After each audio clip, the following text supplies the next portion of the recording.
আমার এই ছোট জীবনে বহু মানুষের রূপ দেখে নিয়েছি। এখন আমার এতটাই খারাপ লাগে, মানুষের সঙ্গে কথা বলতেই আমার ভয় লাগে। তো মানুষের ভিতর বাহির যদি সেম হতো না, মানুষ মানুষকে দেখলে ভয়ে আঁতকে উঠতো। কারণ মানুষের বাহ্যিক সৌন্দর্য আর ভিতরের সৌন্দর্য কিন্তু এক না। যাই হোক, আসসালামু আলাইকুম, সবাই কেমন আছেন? নতুন আরেকটি ব্লগ দেখার জন্য আপনাদেরকে স্বাগতম। তো দেখেন, এত সুন্দর একটা সকাল, কত সুন্দর আল্লাহর এই সৃষ্টি। আমি তো অবাক হয়ে যাই, আল্লাহ কিভাবে প্রত্যেকটা জিনিসকে মানে প্রতিনিয়ত মেনটেন করে রাখতেছে। যারা আল্লাহর প্রতি বিশ্বাস আনেননি, আল্লাহর একত্বতাকে বিশ্বাস করেন না, তারা এটাকে একটু ভেবে দেখবেন, যদি আল্লাহ একজন নাই হতো তাহলে পৃথিবী কি এত সুন্দর নিয়মে চলতে পারতো? যাই হোক, আমি এইসব আধ্যাত্মিক কথাবার্তা নাই বলি। আপনারাই বিচার বিবেচনা করে দেখবেন। যারা আমি সব ধর্মকেই সাপোর্ট করি, সব ধর্মকেই সম্মান করি, সম্মান জানিয়ে কথাটা বলছি। অন্য কথায় চলে যাচ্ছে। যাই হোক, এখন হচ্ছে সকালে নাস্তা বানাবো। রুটি বানানোই ছিল ফ্রোজেন করা। তো এখন আমার ছেলে মেয়ে দুজনে ঘুমাচ্ছে, তো ভাবলাম নাস্তাটা বানিয়ে নিই ওরা ওঠার আগে, কারণ উঠলে আমাকে একদমই কাজ করতে দিবে না।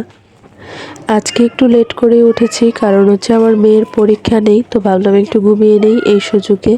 সবসময় তো এরকম সুযোগ পাই না, প্রতিদিনই স্কুল থাকে নয়তো পরীক্ষা থাকে, একটা ঝামেলা থাকেই সকালে। আপনাদের ভাইয়ারও অফিস টাইম থাকে, ওর হচ্ছে লাঞ্চ রেডি করতে হয়। এখন কিছুদিন ধরে লাঞ্চটা দিচ্ছিলাম না, তো তাই একটু ফ্রি আছি।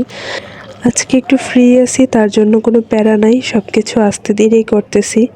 তো এরই মধ্যে দেখেন আমার দুই বিচ্ছু উঠে গেছে। ছোটটা তো একদম সারা ঘর টুটটুর টুটটুর করে ঘুরবে, আর আমার পিছন পিছন আমাকে ডিস্টার্ব করবে, কাজ করতেই দেয় না একদম। ও চায় ওর সঙ্গে খেলা করি, ওর বয়সটাই তো এখন খেলার, আর কি করবে। তো দেখেন সকালটা বেশ ভালো লাগছিল আজকে। নাস্তা বানিয়ে ফেলেছি, এখন তিনজন মিলে নাস্তা খাবো। ওর দাদি কিন্তু এখনও ঘুমাচ্ছে, আমার শাশুড়িও অনেক বেলা করে ঘুমায়।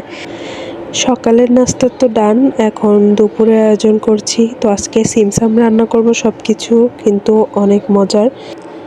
সরিষা ইলিশের জন্য এখন আমি সরিষাটা ধুয়ে নিয়েছি। এটার সঙ্গে এখন একটা টমেটোর অর্ধেকটা টমেটো নিলাম, তারপরে অল্প একটু পেঁয়াজ, একটা কাঁচামরিচ, এখন সবগুলোকে নিয়ে এখন ব্লেন্ড করে নিব। তো ব্লেন্ড করা হয়ে গেছে, এখন আমি মাছটাকে লবণ হলুদ দিয়ে মেখে এখন একটু ভাজি করে নিব। অনেকে কাঁচাটাই একবারে সব কিছু মশলা দিয়ে বসিয়ে দেয়, ওইটাও করা যায়, কিন্তু এভাবেও করে দেখবেন, মজা হবে। আমি জাস্ট আমার স্টাইলে আমি যেভাবে রান্না করি সেভাবে আপনাদের সঙ্গে শেয়ার করছি। আমি বলছি না কারো রান্না খারাপ বা ভালো, আমি আমারটাই দেখাচ্ছি। তো দেখেন, মাছের তেলটা এখন দিয়ে রান্না করব। মাছের থেকে অনেক তেল উঠছিল, সেই তেলেই রান্না করে নিব। আর এখানে অল্প একটু পেঁয়াজ দিয়ে দিছি। তো পেঁয়াজটা যখন ভাজা ভাজা হয়ে যাবে তখন আমি শুধু মশলাটা দিয়ে দিব, যেটা আমি ব্লেন্ড করে রাখছিলাম। এই রান্নাটা না অনেক দ্রুত হয়ে যায়, কিন্তু খেতে কিন্তু অনেক মজা হয়। যাই হোক, এখন কিছু টমেটো দিয়ে নিলাম, এখন একটু লবণ, অল্প পরিমাণে চিনিও দিছি। এখন হচ্ছে ধনিয়া গুঁড়া, মরিচের গুঁড়া, হলুদের গুঁড়া সব কিছু দিলাম। তারপর একটু রসুন বাটাও দিলাম। তো দেখেন এখন সব কিছু মিশিয়ে এটাকে একদম ভুনা ভুনা করে দিব গ্রেভিটা। তারপরে কাঁচামরিচও দিয়েছিলাম। এখন হয়ে গেছে প্রায়, একটু ঝোল দিয়ে এখন আর একটু নেড়ে চেড়ে মাছগুলো দিয়ে দিব। শেষ আমার ঝটপট রান্না।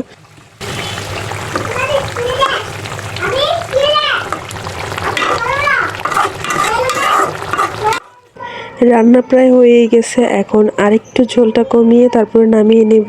এই তো ব্যাস হয়ে গেল ঝটপট রান্না। তো এভাবে রান্না করে দেখতে পারেন। আমার আজকের রান্নাটা কিন্তু অনেক মজা হয়েছিল, আমার হাজব্যান্ড তো অনেক খুশি হয়ে গেছে, ওর এটা অনেক পছন্দের। তো দেখেন একটা জিনিস মিস্টেক হয়েছে, এটা হচ্ছে সরিষা যেটা, এটা কিন্তু আরেকটু ব্লেন্ড করতে হইতো। তো আমি একটু ঝটপট করতে নিছিলাম, তো যাই হোক আমার খুব বেশি ব্লেন্ড হয় নাই, এটাই হচ্ছে প্রবলেম, কিন্তু অনেক টেস্টি হয়েছিল।